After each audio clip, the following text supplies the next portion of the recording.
لله نحمده ونستعينه ونستغفره ونؤمن به ونتوكل عليه ونعوذ بالله من شرور أنفسنا ومن سيئات أعمالنا من يهده الله فلا مضل له ومن يضلل فلا هادي له ونشهد أن لا إله إلا الله وحده لا شريك له ونشهد أن سيدنا ومولانا محمدا عبده ورسوله أرسله بالحق بشيرا ونذيرا وداعيا إلى الله بإذنه وسراجا منيرا أما بعد فأعوذ بالله من الشيطان الرجيم بسم الله الرحمن الرحيم قل إن كنتم تحبون الله فاتبعوني يحببكم الله ويغفر لكم ذنوبكم والله غفور رحيم وقال الله تبارك وتعالى ربنا هب لنا من أزواجنا وذرياتنا قرة أعين وجعلنا للمتقين إماما وقال النبي صلى الله عليه وسلم لا يؤمن أحدكم حتى أكون أحب إليه من والده وولده والناس أجمعين صدق الله العظيم وصدق رسوله النبي الكريم ونحن على ذلك من الشاهدين والشاكرين والحمد لله رب العالمين. سب ساتھی عقیدت اور محبت کے ساتھ درود پڑھیں. اللهم صل على محمد وعلى آل محمد كما صليت على إبراهيم وعلى آل إبراهيم إنك حميد مجيد. اللهم بارك على محمد وعلى آل محمد كما باركت على إبراهيم وعلى آل إبراهيم إنك حميد مجيد. انتہائی واجب الاحترام بھائیوں اور دوستوں اور بزرگوں، آج کے اس جمعۃ المبارک کے خطبے کا عنوان ہے کہ اولاد کی تربیت کیسے کریں اور اولاد کے دلوں کے اندر جناب رسول اللہ صلی اللہ علیہ وسلم کی محبت اور رسول اللہ صلی اللہ علیہ وسلم کا عشق ان کے اندر ڈال دیں. تو اللہ تبارک و تعالیٰ سے دعا ہے کہ اللہ تبارک و تعالیٰ صحیح مفہوم بیان کرنے کی توفیق عطا فرمائے اور اللہ تعالیٰ سن سمجھ کر مجھے بھی اور آپ کو بھی اس پر عمل کرنے کی توفیق عطا فرمائے. حدیث پاک میں آتا ہے کہ جناب رسول اللہ صلی اللہ علیہ وسلم نے فرمایا کہ جو شخص جمعۃ المبارک کا خطبہ سننے کے لیے آتا ہے تو اللہ تبارک و تعالیٰ اس کے 8 دنوں کے گناہوں کو معاف فرما دیتے ہیں. یہ جمعۃ المبارک کے خطبے کی فضیلت ہے. اور دوسری روایت کے اندر آتا ہے کہ اللہ کے رسول نے فرمایا کہ جو شخص جمعۃ المبارک کا خطبہ سننے کے لیے آتا ہے اللہ تبارک و تعالیٰ اس کے 10 دنوں کے گناہوں کو معاف فرما دیتے ہیں. اور یہ صلی اللہ علیہ وسلم کی تعلیمات اور سنت میں سے ہے کہ ادھر ادھر بیٹھنے سے بہتر ہے کہ امام کے اور خطیب کے سامنے بیٹھا جائے. اور فرمایا کہ علماء نے جب جنتی جنت کے اندر چلے جائیں گے، جہنمی جہنم کے اندر چلے جائیں گے، تو اللہ تبارک و تعالیٰ جنتی کو جب اپنا دیدار کریں گے، اس وقت اللہ تبارک و تعالیٰ کے سامنے بھی وہ شخص ہوں گے جو جمعہ المبارک کا خطبہ سننے کے لیے خطیب کے سامنے بیٹھا کرتے ہیں۔ تو دیکھیے کتنا سامنے بیٹھنے کا مقام ہے، اس لیے کوشش کیا کریں جہاں بھی جائیں جمعہ المبارک کا خطبہ سننے کے لیے یہی کوشش کیا کریں کہ خطیب کے سامنے بیٹھ کریں۔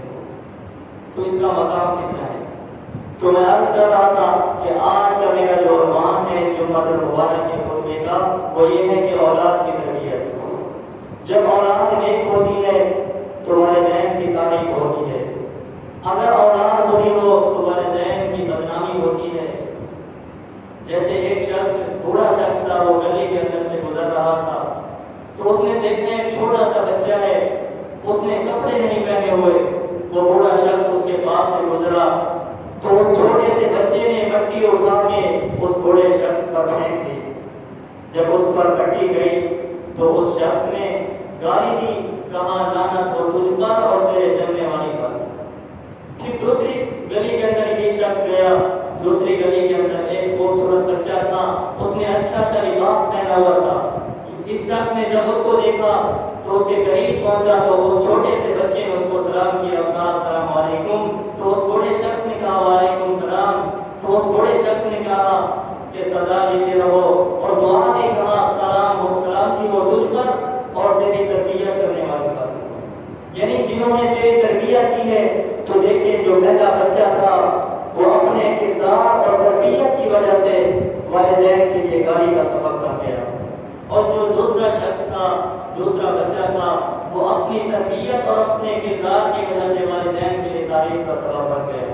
اس لیے فرماتے ہیں کہ جس طرح انسان پر روزہ زکوٰۃ فرض ہے، اسی طرح انسان پر اولاد کی تربیت کرنا بھی فرض ہے، اور جو شخص اپنی اولاد کی اچھی تربیت نہیں کر رہا تو ایسا سمجھو وہ فرض ادا نہیں کر رہا۔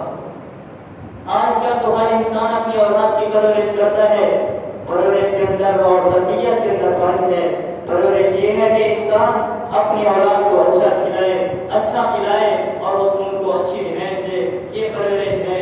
اور تربیت یہ ہے کہ ان کو اچھا کردار سکھائے، لوگوں کے سامنے بیٹھنا سکھائے، بڑوں کا ان کو ادب سکھائے۔ اور جو انسان اپنی اولاد کی تربیت نہیں کرتا، پھر بڑے ہو کر یہی اولاد والدین کے لیے بوجھ بن جاتی ہے، یہی اولاد پھر بڑے ہو کر والدین کو ذلیل اور رسوا کرتی ہے۔ پھر ایسا ہو جاتا ہے کہ یہ اولاد ایسے ایسے کام کرتی ہے، پھر والدین منہ دکھانے کے قابل نہیں ہوتے۔ اگر اولاد کی تربیت ٹھیک نہیں ہو رہی تو ایسا سمجھیں کہ آپ اپنے گھر کے اندر سانپ اور بچھو کو پال رہے ہیں۔ جس طرح سانپ اور بچھو کے ڈسنے سے انسان کو اتنا تکلیف نہیں ہوتی، اور جس طرح بڑھاپے کے اندر یہ اولاد تکلیف دیتی ہے، یہ اولاد دکھ پہنچاتی ہے۔ اس لیے فرماتے ہیں کہ بچپن سے اپنی اولاد کی ایسے تربیت کریں کہ وہ بڑے ہو کر آپ کے لیے نیک نامی کا سبب بنے۔ ایک شخص اپنے بیٹے کے گریبان میں ہاتھ ڈال کے اس کو حضرت سیدنا عمر فاروق رضی اللہ تعالیٰ عنہ کی دربار میں لے کر آیا اور عرض کرنے لگا کہ اے امیر المومنین، یہ میرا بیٹا ہے، میرے حقوق ادا نہیں کرتا۔ تو حضرت سیدنا عمر فاروق رضی اللہ تعالیٰ عنہ نے اس بچے سے پوچھا، اس کے بیٹے سے پوچھا کہ بتاؤ تم اپنے باپ کے حقوق ادا کیوں نہیں کرتے؟ تو اس بچے نے کہا کہ اے امیر المومنین، کیا سارے حقوق والدین کی اولاد پر؟ یہ اولاد کے بھی کچھ حقوق ہیں والدین پر۔ تو حضرت سیدنا عمر فاروق رضی اللہ تعالیٰ عنہ نے کہا کہ جس طرح والدین کے اولاد پر حقوق ہیں، اسی طرح اولاد کے بھی والدین پر کچھ حقوق ہیں۔ تو اس شخص نے کہا کہ اے امیر المومنین، بتائیں تو صحیح وہ حقوق کیا ہیں تاکہ میں بھی سنوں، وہ حقوق کیا ہیں؟ حضرت سیدنا عمر فاروق رضی اللہ تعالیٰ عنہ نے کہا کہ والدین پر اولاد کا والدین پر سب سے بڑا پہلا حق یہی ہے کہ اولاد حاصل کرنے کے لیے نیک عورت سے شادی کرنا ضروری ہے۔ اور دوسرا فرمایا کہ جب اولاد پیدا ہو، بچہ گھر کے اندر پیدا ہو، اس کا نام اچھا رکھا جائے۔ اور تیسرا حق فرمایا یہ ہے کہ اپنی اولاد کو دین کا علم سکھائے۔ جب اس شخص نے سنا، اس کے بیٹے نے سنا، تو وہ عرض کرنے لگا کہ اے امیر المومنین، میرے باپ نے ان تینوں حقوقوں میں سے ایک حقوق بھی ادا ادا نہیں کیا اور فرمایا کہ پہلا حق تو یہ تھا کہ نیک عورت سے شادی کرتا، تو لہٰذا میرے والدین نے ایک بدکار اور غضبی عورت سے شادی کی ہے۔ اور دوسرا فرمایا کہ اس نے میرا نام اچھا نہیں رکھا، اس نے میرا نام جوڑ رکھا ہے، یہ کہ زبان کے اندر بھینس جو ہوکر کرتی ہے اس ہوکر کے اندر جو کیڑا ہوتا ہے اس کو جوڑ کہتی ہے۔ اور تیسرا فرمایا کہ تیسرا حق یہ تھا کہ اس نے مجھے دین کی تعلیم دینی تھی، لہٰذا اس نے مجھے دین کا علم سکھایا نہیں، اس نے مجھے دین سے دور رکھا ہے۔ تو حضرت سیدنا عمر فاروق رضی اللہ تعالیٰ عنہ نے جب سنا، حضرت سیدنا عمر فاروق رضی اللہ تعالیٰ عنہ کو غصہ آ گیا اور حضرت سیدنا عمر فاروق رضی اللہ تعالیٰ عنہ کہنے لگے اس کے باپ کو کہ یہاں سے اٹھ، یہاں سے چلا جا، ایسا میری منزل میں کبھی نہ آنا، تو نے اپنے بیٹے پر ظلم کیا ہے، تو نے اپنے بیٹے کے حقوق ادا نہیں کیے، لہٰذا وہ ظالم ہے، تو یہاں سے چلا جا۔ تو یہاں سے ہمیں بھی سبق ملتا ہے والدین کو اس واقعے سے سبق حاصل کرنا چاہیے کہ وہ اپنی اولاد کی تربیت اچھی کریں، اپنی اولاد کے حقوق ادا کریں۔ تو اس لیے جب اولاد کی تربیت ٹھیک ہوتی ہے یا تو یہ اولاد والدین کے لیے نیک کامی کا سبب بنتی ہے، اور جب یہ اولاد برے کام کرتی ہے تو والدین کے لیے یہ اولاد بدنامی کا سبب بن جاتی ہے۔ تو اس لیے فرمایا کہ اپنی اولاد کی اچھی تربیت کریں، اپنی اولاد کو سچ بولنا سکھائیں، اپنی اولاد کو یہ منع کریں کہ کبھی وہ جھوٹ نہ بولے۔ جس طرح اگر آج کوئی دروازے میں آ جاتا ہے، دروازے پہ دستک دیتا ہے، باپ بھی بیٹھا ہے، ماں بھی بیٹھی ہے، اور ماں بیٹے کو کہتے ہیں کہ بیٹا جاؤ، غیر سے جو بھی ہو اس کو یہی کہو کہ میرا باپ گھر کے اندر نہیں ہے۔ اب وہ بچہ جاتا ہے، گھر کہہ دیتا ہے کہ میرا باپ گھر کے اندر نہیں ہے، لیکن باپ گھر کے اندر بیٹھا ہوتا ہے۔ اب بتاؤ بچہ کیسے تربیت حاصل کر رہا ہے؟ اس کو تو یہی سبق مل رہا ہے کہ جھوٹ بولنا جائز ہے، اس نے تو دروازے والے کو دھوکہ دے دیا، جھوٹ بول دیا۔ جب یہ بچہ بڑا ہوگا پھر یہ اور لوگوں کے سامنے جھوٹ بولتا رہے گا، کیونکہ ان کی تربیت بھی ایسی ہوئی، بڑا ہو کے یہ لوگوں کو دھوکہ دیتا رہے گا۔ یا بڑے ہو کے یہی اولاد اپنے والدین کو دھوکہ دے گی، اپنے والدین کے سامنے جھوٹ بولے گی، پھر والدین پریشان ہوتے ہیں کہ ہماری اولاد ہمارا کہنا نہیں مانتی۔ اصل قصور تو والدین کا ہوتا ہے کہ بچپن کے اندر ان کی تربیت بھی نہیں کرتے۔ اور پنڈی کے اندر ایک شخص تھا، ایک کو استاد وہاں کا بتا رہا تھا، کالج کے اندر پڑھاتا ہے، وہ کہہ رہا تھا میں نے ایک دن ایک بچے سے پوچھا کہ بتاؤ ہمارے نبی کا نام کیا ہے، ہمارے نبی کا نام کیا ہے، ہم جس کا کلمہ پڑھتے ہیں اس نبی کا نام کیا ہے، ہم کس کے امتی ہیں؟ تو اس بچے نے بڑا عجیب جواب دیا، اس نے کسی نبی کا نام نہیں لیا، اس نے کہا کہ علامہ اقبال ہے۔ تو آپ سوچیں یہ قصور کس کا ہے؟ اس بچے کا وہ قصور نہیں ہے نا، اصل قصور یہ والدین کا ہے، کیونکہ بچپن کے اندر والدین نے ان کو سکھایا نہیں ہے، والدین نے ان کو بتایا نہیں ہے کہ ہمارے نبی کا نام کیا ہے، سارا قصور والدین کا ہے۔ اس لیے فرماتے ہیں کہ جب قیامت کا دن ہوگا اللہ تبارک و تعالیٰ بیٹے سے پوچھیں گے کہ تم نے دین کا علم کیوں نہیں سیکھا؟ تو یہ بیٹا عرض کرے گا کہ اے اللہ میرے والدین نے مجھے دین سے دور رکھا تھا۔ تو جس طرح وہ اولاد وہ بیٹے سے سوال کیا جائے گا، اسی طرح والدین سے بھی پوچھا جائے گا کہ تم نے اپنی اولاد کو دین کا علم کیوں نہیں سکھایا؟ آج تو جب بچہ پڑھنے لگتا ہے تو ہم کیا کرتے ہیں، اس کو کہتے ہیں کہ تم کالج کے اندر چلے جاؤ۔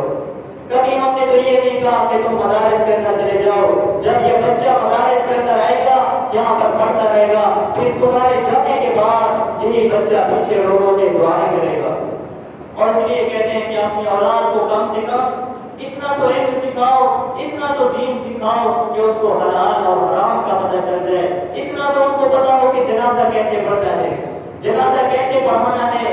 اس لیے فرماتے ہیں کہ جب بچے کو پتا ہوگا کہ جنازہ کیسے پڑھنا ہے، جنازہ کیسے پڑھنا ہے، تو جب آپ انتقال کر جائیں گے اس وقت کسی اور کو بلانے سے تو بہتر ہے ہم تو کسی اور کو بلا دیں کہ آؤ ہمارے والد کا جنازہ پڑھاؤ۔ جب یہ بچہ خود اپنے والد کا جنازہ پڑھائے گا اور درد دل سے پڑھائے گا، اس کے دل کے اندر درد ہوگا، والدین کا درد ہوگا، والدین کی جدائی کا غم ہوگا۔ جب یہ بچہ آگے کھڑا ہوگا اور ہاتھ باندھ کے کہے گا اللہم اغفر لحینا، اس کی آنکھوں سے ایک آنسو کا قطرہ تو نکلے گا، تو اللہ تبارک و تعالیٰ اس ایک آنسو کے قطرے کی وجہ سے اللہ تبارک و تعالیٰ اس کے والدین کی بخشش کرتے ہیں۔ تو اس لیے اپنی اولاد کو دین کا بھی سکھاؤ، ان کو یہی وصیت کر کے جاؤ کہ بیٹا میرے جنازے میں تم نے کسی اور کو نہیں بلانا، تم نے میرا جنازہ خود پڑھانا ہے، کیونکہ یہی بات ہوگی بچہ درد دل سے بڑھائے گا، اللہ تبارک و تعالیٰ اس کے ایک آنسو کے قطرے کی وجہ سے اس کے والدین کی مغفرت کر دیں گے۔ اور فرماتے ہیں کہ جب جنت کے اندر اللہ تبارک و تعالیٰ کسی شخص کے درجے بلند کر دیں گے تو اللہ تبارک و تعالیٰ سے پوچھتا ہے کہ اے اللہ یہ میرے لیے کہاں سے آئے ہیں درجے؟ تو اللہ تبارک و تعالیٰ فرماتے ہیں کہ جو تو پیچھے ایک اولاد چھوڑ کے آیا ہے، وہی اولاد اس اولاد میں استغفار کی ہے، اس وجہ سے یہ تیرے درجے بلند ہوئے۔ اور فرماتے ہیں جناب رسول اللہ صلی اللہ علیہ وسلم نے فرمایا کہ جب انسان دنیا سے چلا جاتا ہے اس کے سارے اعمال ختم ہو جاتے ہیں، تین چیزوں کا ثواب اس کو پہنچتا رہتا ہے۔ سب سے پہلا یہ ہے کہ صدقہ جاریہ، کوئی ایسی چیز وقف کر دیا جس سے لوگوں کو نفع ملتا رہے، لوگ نفع اٹھاتے رہیں، یا کوئی ایسا علم جس سے لوگ نفع اٹھائیں۔ اور تیسرا فرمایا کہ نیک اولاد، جو نیک اولاد پیچھے چھوڑ کے گیا ہو وہی اولاد جو دعائیں کرے گی تو اس کو ثواب ملتا رہے گا، اگر وہ دعا بھی نہ کرے تب بھی اس کو ثواب ملتا رہے گا، کیونکہ جب بچہ نماز پڑھے گا تو بچہ اتحیات کے ذریعے تو پڑھتا رہے گا رب جاننی مقیم الصلاۃ و من ذریتی ربنا وتقبل دعا ربنا اغفر لي ولوالدي، وہ یہی تو دعا کرے گا، نماز کے اندر کرے گا، اگر بعد کے اندر اس بات میں اس کو ٹائم ملے نہ ملے نماز کے اندر تو یہ دعا کر دے گا۔ تو اسی لیے کہتے ہیں کہ اپنی اولاد کو دین کا علم سکھاؤ۔ اور حضرت شیخ عبدالقادر جیلانی رحمۃ اللہ علیہ کے بارے میں آتا ہے کہ وہ بچپن کے اندر پڑھنے کے لیے جا رہے تھے تو ماں نے اس کو کچھ اشرفیاں دی اور وہ اس بیٹے نے اس اشرفیوں کو چادر کے اندر چھپا دیا، چادر کے درمیان کے اندر رکھ دیا، پھر چادر کو بند کر دیا تو ماں نے آخری نصیحت کی کہا بیٹا کبھی جھوٹ نہیں بولا، جتنا مشکل وقت ہو کبھی تم نے جھوٹ نہیں بولا۔ اب ماں اپنے بیٹے کو تربیت کر رہی ہے، آج تو والدین خود کہہ دیتے ہیں کہ جاؤ باہر کہہ دو کہ ہمارا ماں باپ تک کے اندر نہیں، تو دیکھو وہ اپنے بیٹے کی کیسے تربیت کر رہی ہے کہ تم نے جھوٹ کبھی نہیں بولا۔ اب وہ بچہ گھر سے روانہ ہوا، باہر گیا تو راستے میں ڈاکوں نے قافلے کو لوٹ مارا اور قافلے والوں سے ڈاکوں نے سامان سب لوٹ لیا۔ قافلے نے دیکھا کہ یہ بچہ کھڑا ہے تو اس بچے سے پوچھنے لگے کہ تیرے پاس کیا ہے؟ اس بچے نے کہا میرے پاس کچھ اشرفیاں ہیں۔ تو ڈاکوں نے کہا جاؤ اس کو لے آؤ، وہ بچہ لے کے آیا۔ پھر ڈاکو پوچھنے لگے کہ اگر تو ہمیں بتا دیتا کہ میرے پاس کچھ نہیں ہے تو ہمارے سامنے جھوٹ بول دیتا، تجھے تو ہم کچھ نہ کہتے، ہمیں تو پتہ نہیں تھا کہ یہ اشرفیاں کہاں ہے، تو کیوں لے کے آیا ہے؟ تو اس بچے نے بڑا زبردست جواب دیا، اس نے کہا اصل بات یہ ہے کہ میں جھوٹ بول دیتا، میں اپنی اشرفیاں بچا لیتا، لیکن میں نے اس وجہ سے جھوٹ نہیں بولا، میری ماں نے میری ایسی تربیت کی ہے، میری ماں نے مجھے یہ نصیحت کی ہے کہ تم نے کبھی جھوٹ نہیں بولا۔ پھر ڈاکوں نے جب یہ سنا تو وہ حیران ہو گئے، انہوں نے اپنی ساری جماعت کو لے کر توبہ کر لی۔ تو دیکھیں تربیت کا کتنا اثر ہے، اور ڈاکوں نے بھی توبہ کر لی ہے۔ تو اس لیے کہتے ہیں کہ اپنی اولاد کی اچھی تربیت کریں۔ حضرت ابو درداء رضی اللہ تعالیٰ عنہ کے بارے میں آتا ہے کہ وہ روزانہ فجر کی نماز کے لیے آتے، نماز پڑھ کے فوراً چلے جاتے۔ ایک دن رسول اللہ صلی اللہ علیہ وسلم نے پوچھ لیا کہ اے ابو درداء تو نماز پڑھ کے فوراً گھر کے اندر کیوں چلا جاتا ہے؟ تو اس نے کہا یا رسول اللہ اصل بات یہ ہے کہ کھجوریں پک چکی ہیں، میرا ایک پڑوسی ہے اس کے گھر کے اندر ایک بڑے کھجور ہے، اس کا جو چھپاؤ ہے وہ میرے گھر کے سین کی طرف ہے، تو میں اس وجہ سے روزانہ چلا جاتا ہوں کیونکہ اب ہوائیں بھی چل رہی ہیں تو وہ کھجور میرے گھر کے اندر گرتی ہیں تو میں کھجوریں اٹھا کے اس پڑوسی کے گھر کے اندر ڈال دیتا ہوں، اس وجہ سے کہ کہیں میرے بچے اٹھا کے نہ کھا لیں۔ میں اپنے بچوں کو حرام نہیں کھلا سکتا۔ تو دیکھیے ان کی کیسی تربیت ہے۔ آج تو ہم بچے کو خود کہہ دیتے ہیں کہ جاؤ فلاں دکان سے یہ چیز اٹھا کے آؤ، ہم خود ان کو سکھاتے ہیں، خود ان کی ایسی تربیت کر دیتی ہے۔ جب یہی اولاد بڑی ہو جاتی ہے پھر بعد میں والدین خود پچھتاتے ہیں کہ یہ اولاد ہمارے ساتھ کیا کرے گی۔ اصل میں قصور والدین کا ہوتا ہے کہ اگر بچپن میں ان کی تربیت اچھی کر دیتے پھر بعد کے اندر یہی اولاد والدین کا سہارا بنے گی۔ اور فرماتے ہیں کہ اپنی اولاد کے دلوں کے اندر جناب رسول اللہ صلی اللہ علیہ وسلم کی محبت کو کر دیں۔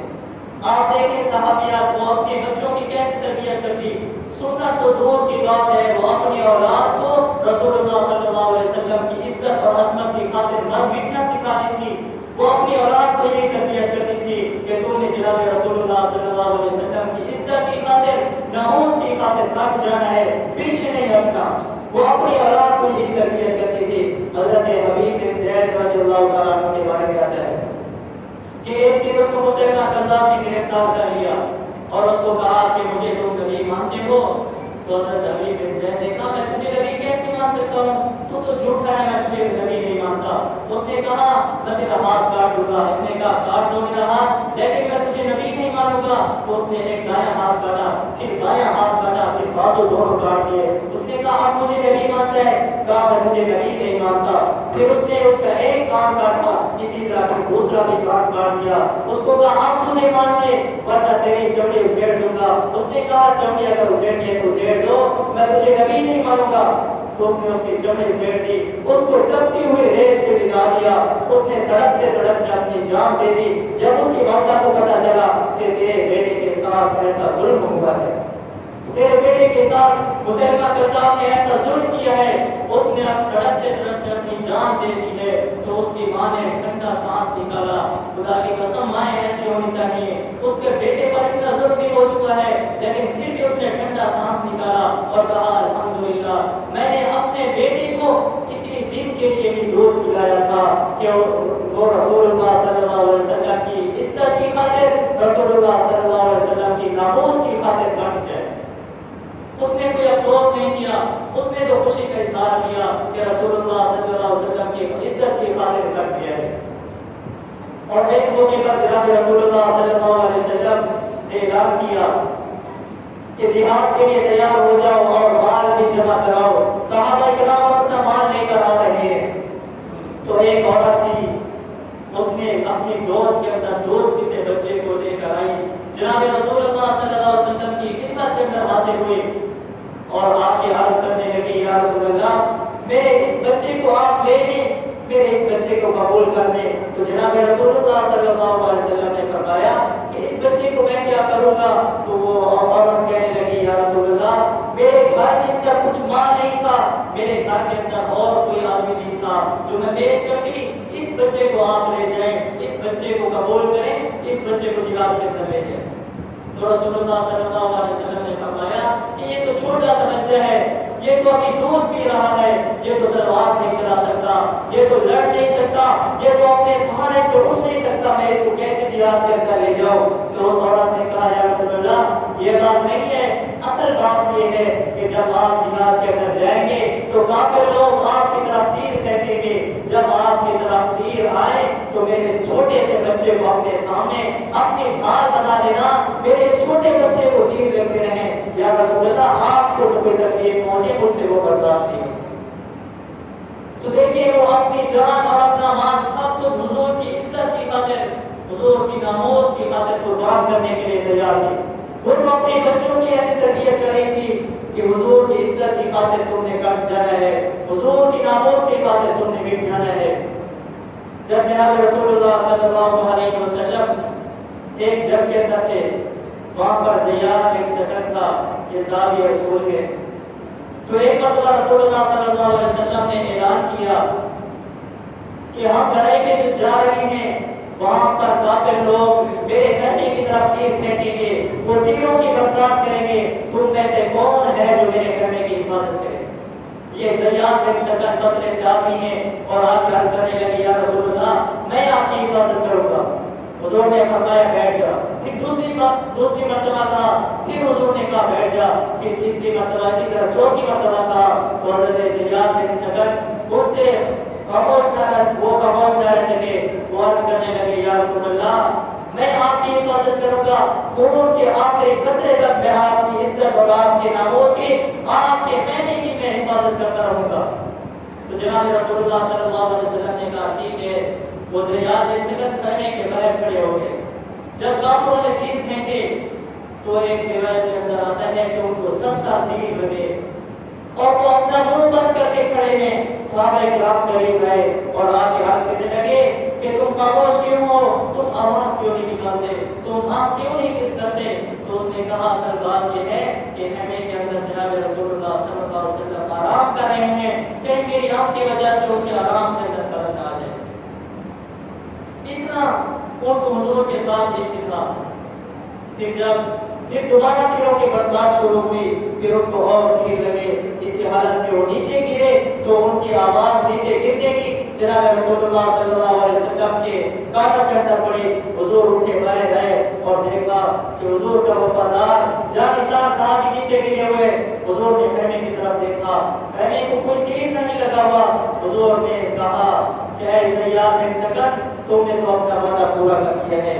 تو حضور نے اس کا سر اپنی گود کے اندر رکھ دیا، حضور نے اس کے منہ پہ ہاتھ رکھا، اس کی آنکھیں بند کرنے کی کوشش کی، وہ تڑپنے لگا۔ جب اس کو تیر لگ رہے تھے اس وقت اس نے کچھ بھی نہیں کہا، اس نے آنکھ بھی نہیں کی۔ جب حضور نے اس کی آنکھیں بند کی وہ تڑپنے لگا اور کہنے لگا یا رسول اللہ میری آنکھیں آپ بند رکھیں، اس وجہ سے تو میں شہادت کے مقام پر پہنچا ہوں تاکہ میں اللہ کے پاس جاؤں اور اللہ مجھ سے پوچھے کہ تم کس حالت کے اندر آئے ہو، میں یہ جواب دوں میں اللہ آخری وقت میں تیرے محبوب کا دیدار کر کے آیا ہوں۔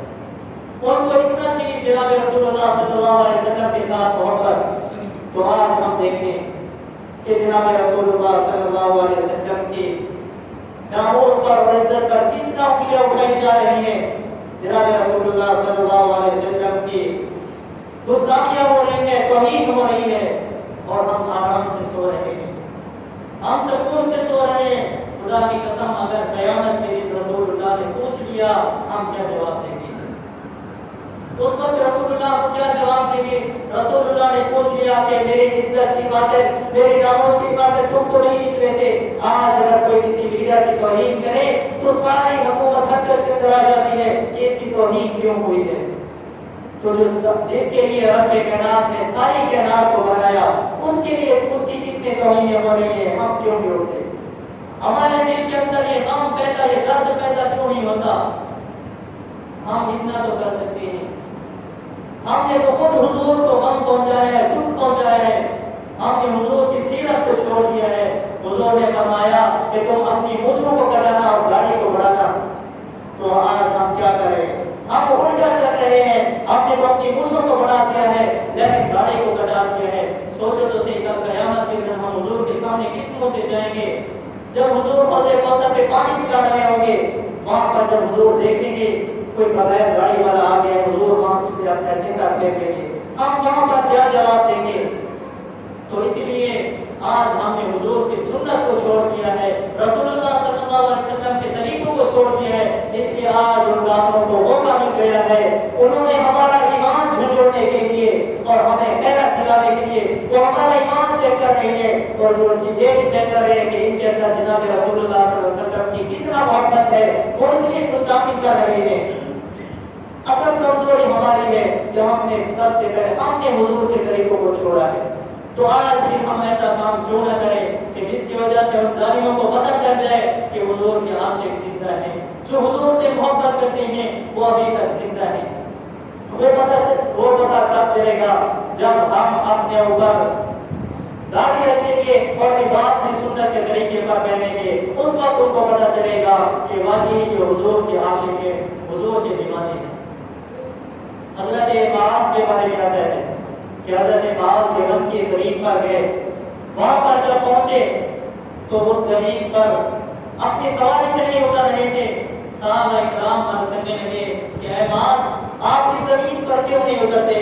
تو حضرت معاذ نے کہا کہ اصل بات یہ ہے میں نے سنا ہے کہ اس زمین پر نبی کا گستاخ رہتا ہے، تو جس زمین پر نبی کا گستاخ رہتا ہے تو اس زمین پر میں یہ نہیں چاہتا کہ میرے قدم لگے۔ تو حضرت معاذ نے کہا کہ اس وقت تک میں سواری سے نہیں اٹھوں گا جب تک رسول اللہ صلی اللہ علیہ وسلم کے گستاخ کا سر میرے سامنے نہیں لاؤ گے۔ تو دیکھیے ان کو کتنا رسول اللہ صلی اللہ علیہ وسلم کے ساتھ محبت تھی۔ اور فرماتے ہیں کہ ہارون الرشید نے ایک مرتبہ حضرت امام مالک سے پوچھا کہ بتاؤ رسول اللہ صلی اللہ علیہ وسلم کے ساتھ محبت کا کمال کیا ہے؟ انہوں نے کہا رسول اللہ صلی اللہ علیہ وسلم کے ساتھ محبت کا کمال یہ ہے کہ اپنی جان سے بھی زیادہ حضور کے ساتھ محبت کی جائے۔ اور قرآن مجید میں بھی خود اللہ تبارک و تعالیٰ نے فرمایا کہ النبی اولیٰ بالمؤمنین من انفسہم، کہ تم اپنے نفسوں سے اپنے جانوں سے بھی زیادہ حضور کے ساتھ محبت کرنے والے بن جاؤ۔ اور مکہ کے اندر ایک شخص تھا، صحابی رسول ہے، کافروں نے اس کے ہاتھوں کے اندر میخیں ڈال دی، اس کے پاؤں کے اندر میخیں ڈال دی۔ اور جب آپ کو پتہ ہے کہ جسم پر کوئی چھوٹا سا بھی کانٹا چھوٹ جائے تو کتنا تکلیف ہوتی ہے، اس کے ہاتھ کے اندر میخیں ہیں، پاؤں کے اندر میخیں ہیں، تو اس کو ظالم نے کہا کہ ہم تجھے چھوڑ دیتے ہیں، تیری جگہ تیرے محبوب کو کھڑا کرتے ہیں، ان کو ہم یہ تکلیف پہنچاتے ہیں۔ تو وہ صحابی کہنے لگا، گرجدار آواز میں اس نے کہا کہ اے ظالم، تو سن، مجھے سر سے لے کر پاؤں تک گاجر گولی کی طرح کاٹ دے، لیکن میں تجھے کچھ نہیں کہوں گا اگر تم نے رسول اللہ صلی اللہ علیہ وسلم کی عزت اور ناموس کے تو نے انگلی بھی اٹھائی، میں یہ برداشت نہیں کر سکتا۔ انہوں نے کہا کہ مکہ کے اندر حضور کو کانٹا بھی چھپ جائے، مجھ سے یہ برداشت نہیں ہوتا۔ آج تو حضور کی گستاخیاں ہو رہی ہیں، ایک گستاخی کے بعد دوسری گستاخی ہو رہی ہے، اور سب خاموش ہیں۔ اصل میں ہونا تو یہ تھا کہ یہ ملک تو اسلامی ہے، اس ملک کے اندر نظام اسلامی نہیں ہے۔ جب نبی کی گستاخی ہوئی، ہونا تو یہی تھا کہ اس ملک کے اندر وہ جو انڈیا کے لوگ یہاں پر رہتے ہیں ان کو نکال دینا تھا، ان کے ساتھ تعلق ختم کر دینے تھے۔ ہمیں تو اپنی جان سے، اپنی مال سے زیادہ حضور کے ساتھ محبت ہے، اور فرمایا کہ جب حضور کی عزت محفوظ نہیں ہے، حضور کی آبرو محفوظ نہیں ہے، تو سمجھ جاؤ ہماری بھی عزت محفوظ نہیں ہے۔ ہمیں تو حضور کے ساتھ اتنا محبت کرنی چاہیے، اپنی جانوں سے بھی زیادہ، اپنے مالوں سے بھی زیادہ حضور کے ساتھ محبت کرنی چاہیے۔ اور حضور نے خود فرمایا کہ اپنی اولاد کو 3 چیزیں سکھاؤ۔ سب سے پہلے یہ فرمایا کہ اپنی اولاد کو حب نبیکم، حضور کی محبت ان کے اندر ڈالو۔ دوسرا فرمایا وحب اہل بیتی، اور اہل بیت کی ان کے دلوں کے اندر محبت ڈالو۔ تیسرا فرمایا وتلاوت القرآن، ان کو قرآن کی تلاوت سکھاؤ۔ ہم نے تو اپنی اولادوں کو قرآن سے دور رکھا، نہ ان کے دلوں کے اندر حضور کی محبت ڈالی ہے۔ تو آج ہم سوچیں کہ کتنی گستاخیاں ہو رہی ہیں، اور آج ہم جہاں پر آئے ہیں اس مسجد میں ہم رسول اللہ صلی اللہ علیہ وسلم کے ساتھ یہ عہد کر کے جائیں۔ ایک صحابی کے بارے میں آتا ہے کہ رسول اللہ صلی اللہ علیہ وسلم نے اس کو فرمایا کہ اے ابن عمیس، مجھے خالد مزری کا سر چاہیے۔ وہ مکہ کے اندر بیٹھ کر حضور صلی اللہ علیہ وسلم کی گستاخی کیا کرتا تھا، تو اس نے کہا ٹھیک ہے۔ وہ وہاں سے چلا گیا، مکہ کے اندر چلا گیا، پھر 18 دن کے بعد آیا، وہ سر لے کر آیا۔ حضور نے دیکھا تو حضور خوش ہو گئے، حضور نے اس کو قریب کیا، اس کے ماتھے میں بوسہ دیا، اور حضور نے اس کو اپنا آسا دے دیا اور کہا کہ اے ابن عمیس، یہ آسا تیری اور میرے درمیان نشانی ہے، کل قیامت کے دن تو یہ آسا لے کر آنا، یہ آسا تیری اور میرے درمیان میں نشانی ہے۔ تو جب وہ شخص رخصت ہوا، اس نے رخصتی ہونے سے پہلے اپنے بیٹے کو نصیحت کی کہ جب میں مر جاؤں یہ آسا میری قبر کے اندر رکھ دینا، کیونکہ مجھے رسول اللہ صلی اللہ علیہ وسلم نے دیا ہے، اس وجہ سے کہ کل قیامت کے دن تیرے اور میرے درمیان میں نشانی ہوگی۔ اس نے اس آسے کی حفاظت کی، اس آسے کو لے کر قبر کے اندر چلے گئے۔ تو میں نے سوچا کہ اے ابن عمیس، تیرے پاس تو نشانی ہے، کل قیامت کے دن تو حضور کو اپنا آسا دکھائے گا، تو تیرے اور حضور کے درمیان یہ نشانی تو ہے۔ آج ہمارے پاس کیا ہے؟ کل قیامت کے دن ہم حضور کو کیا دکھائیں گے؟ ہم حضور کے سامنے کس منہ سے جائیں گے؟ اور آج ہم یہی عہد کر کے جائیں کہ یا رسول اللہ، آج کے بعد ہم اپنی اولاد کے دلوں کے اندر آپ کی محبت کو ڈالیں گے، اور یہی عہد کر کے جائیں یا رسول اللہ، آج کے بعد ہم اپنی جانوں سے زیادہ آپ کے ساتھ محبت رکھیں گے، اور اپنے جان مال سب کچھ آپ کے قدموں پر قربان کریں گے، لیکن آپ کی گستاخی برداشت نہیں کر سکتے۔ تو آج جو عہد کرتے ہیں وہ اپنا ہاتھ کھڑا کر کے ہیں، ایک بات نہیں، دونوں ہاتھ رسول اللہ صلی اللہ علیہ وسلم کی عزت کی بات ہے، دونوں ہاتھ کھڑے کرو۔ جو شخص رسول اللہ صلی اللہ علیہ وسلم سے محبت کرتا ہے، دونوں ہاتھ بلند کرو اور یہی عہد کر کے جاؤ جس طرح ابن عمیس کے پاس نشانی تھی، وہ آسا تھا، یا اللہ ہمارے پاس یہ نشانی ہے، آج ہم اپنے آنکھوں کو کھڑا کیا ہے، ہم نے یہی نشانی بنائی ہے، قیامت کے دن ہمارے پاس اور تو کچھ نہیں ہوگا، یہی نشانی ہوگی۔ رسول اللہ صلی اللہ علیہ وسلم کے ساتھ بھی ہم یہ عہد کرتے ہیں کہ اے آقا، آج کے بعد ہم تیری گستاخی برداشت نہیں کریں گے، تیرے دشمن کے ساتھ تعلق نہیں رکھیں گے۔ یا رسول اللہ، ہم عمرہ کرنے کے لیے کس منہ سے آئیں؟ تیرا گستاخ تو سیرم پھر رہا ہے، وہ تو ڈھونڈتے رہا ہے، یا رسول اللہ ہم گمراہ کرنے کے لیے کس منہ سے آئے، تجھے کیا جواب دیں گے؟ اگر قیامت کے دن رسول اللہ نے پوچھ لیا کہ میری عزت پر انگلیاں اٹھتی رہی، تم خاموش رہے، ہم اتنا تو کر سکتے ہیں کہ اپنی اولاد کے دلوں کے اندر رسول اللہ صلی اللہ علیہ وسلم کا عشق پیدا کر دیں، تو سب کریں گے؟